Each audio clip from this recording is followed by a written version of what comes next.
급발진 주장했다가 보험금 날린 사고. 안녕하세요, 버딩미. 당신이 판사라면? 입니다. 오늘은 정말 여러분의 심장을 쫄깃하게 만들 사건을 가져왔어요.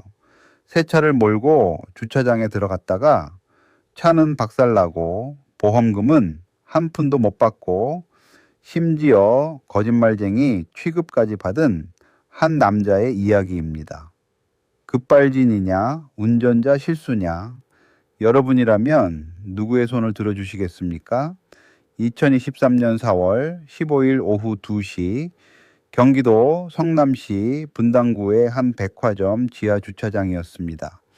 47살 김민수 씨는 출고한 지 2달밖에 안 된 따끈따끈한 수입 SUV를 몰고 있었어요. 차량 가격이 무려 1억 2천만 원이었습니다. 이제 막 업무용으로 구입한 새 차였죠. BP390 모퉁이를 돌던 그 순간이었습니다. 갑자기 차가 앞으로 튀어나갔어요. 쾅! 에어백이 터지면서 콘크리트 기둥과 정면 충돌, 엔진룸에서 뜨거운 수증기가 뿜어져 나왔습니다. 119에 신고가 들어왔고 김민수 씨는 경미한 타박상으로 병원에 실려갔어요. 그는 구급대원에게, 경찰에게, 주차장 관리실에서도 같은 말을 반복했습니다. 브레이크를 밟았는데 차가 튀어나갔다고, 급발진이라고. 정비소에서 나온 수리 견적은 2억 3천만 원. 사실상 차를 통째로 새로 사는 게 나은 수준이었습니다. 그는 즉시 자신이 가입한 대한화재보험에 사고를 접수했어요. 연간 480만 원을 꼬박꼬박 내면서 차량 가액 전액을 보장받는 조건으로 들어둔 보험이었거든요. 그런데 일주일 후 돌아온 답변이 충격적이었습니다. 보험금 지급이 어렵다는 거예요.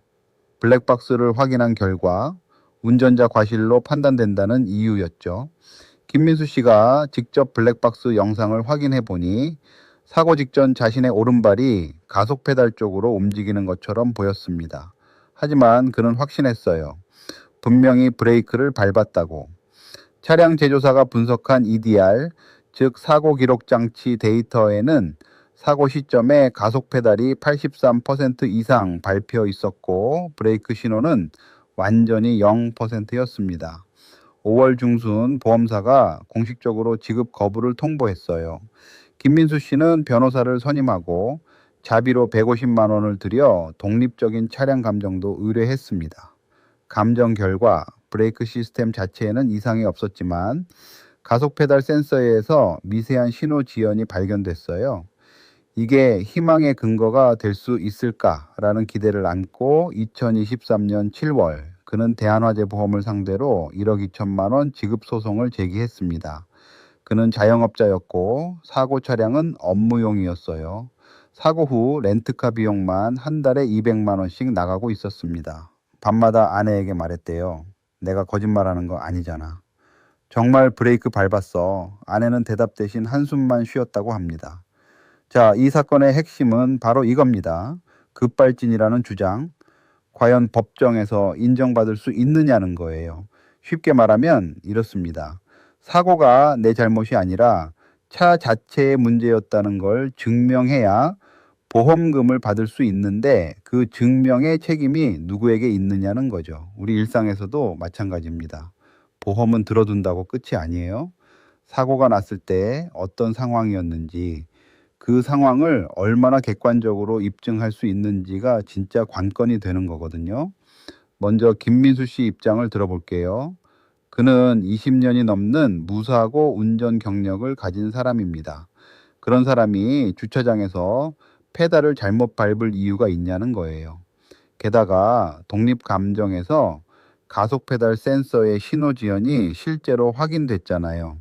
EDR 데이터는 결국 차량 제조사가 만들고 관리하는 장치입니다.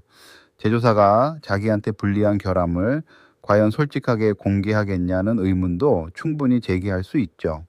급발진이 현대 차량에서 반복적으로 보고되고 있다는 사실도 무시할 수 없습니다.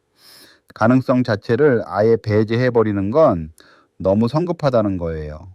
반면 보험사 측 입장도 나름의 논리가 있습니다.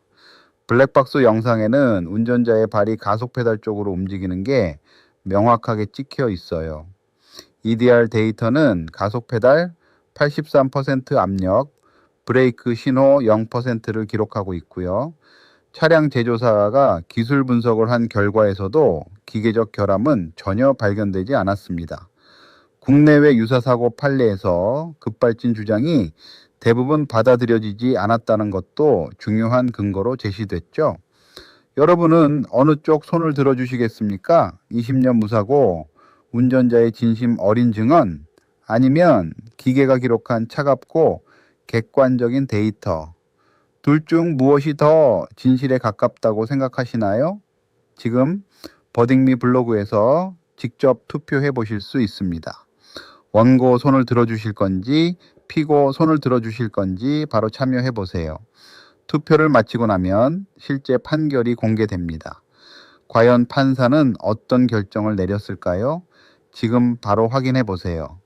자, 드디어 실제 판사는 어떤 결정을 내렸을까요? 재판부는 원고 김민수 씨의 청구를 전부 기각했습니다. 보험금은 한 푼도 받지 못했어요. 판결문은 냉정했습니다. 급발진을 주장하는 쪽이 그 사실을 입증해야 한다는 거예요. 단순한 주관적 기억이나 가능성만으로는 부족하다고요. 재판부는 EDR 데이터의 신뢰성을 그대로 인정했습니다. 국제적으로 표준화된 장치이며 제조사가 이해관계가 있다 해도 데이터 자체를 조작할 동기나 방법이 입증되지 않았다는 이유였어요. 블랙박스 영상 분석 결과도 결정적이었습니다. 사고 직전 운전자의 오른발이 가속 페달 방향으로 움직였고 브레이크를 밟는 동작은 관찰되지 않았다는 전문가 감정이 나왔거든요. 원고 측이 제출한 센서 신호 지연에 대해서는 모든 전자장치에 존재하는 미세한 지연일 뿐이며 사고와의 인과관계가 입증되지 않았다고 봤습니다. 상법 659조에 따르면 피보험자, 즉 보험에 가입한 사람의 고의나 중과실로 인한 사고는 보험사가 보험금을 지급하지 않아도 되는 면책 사유에 해당해요. 쉽게 말해 내 잘못으로 난 사고는 보험사가 안 물어줄 수 있다는 거죠. 재판부는 가속 페달을 브레이크로 착각해 밟은 것은 운전자의 과실에 해당한다고 판단했습니다. 20년 무사고 경력도 참작은 됐지만 그것만으로 사고 당시 과실이 없었다고 볼 수는 없다고 했어요. 오히려 주차장처럼 좁은 공간에서는 긴장이 풀려 실수할 가능성이 높다는 말도 덧붙였습니다. 결국 김민수 씨는 2억 3천만 원의 수리비를 고스란히 짊어지게 됐고 차량을 폐차하면서 항소도 포기했습니다. 변호사가 항소해도 뒤집힐 가능성은 5% 미만이라고 했거든요. 이 판례가 우리에게 주는 교훈은 정말 명확합니다. 법정에서는 내가 무엇을 느꼈느냐가 아니라 무엇을 증명할 수 있느냐가 전부라는 거예요. 급발진처럼 입증이 극도로 어려운 주장을 하려면 사고 직후부터 움직임이 달랐어야 합니다. 첫째, 사고 현장을 최대한 보존하고 독립적인 전문가에게 즉시 감정을 의뢰하세요. 둘째, 블랙박스 영상은 절대 혼자 확인하거나 건드리지 마세요. 원본 그대로 보관하는 게 중요합니다. 셋째, 보험 약관을 꼭 꼼꼼히 읽어두세요. 어떤 경우에 보험금을 못 받는지, 면책 조항이 무엇인지 미리 알아두는 것만으로도 나중에 엄청난 차이가 생깁니다. 알아두면 반드시 도움이 됩니다. 당신이라면 어떤 판결을 내리셨을까요? 기계의 기록과 인간의 기억 사이에서 여러분은 무엇을 믿으시겠습니까?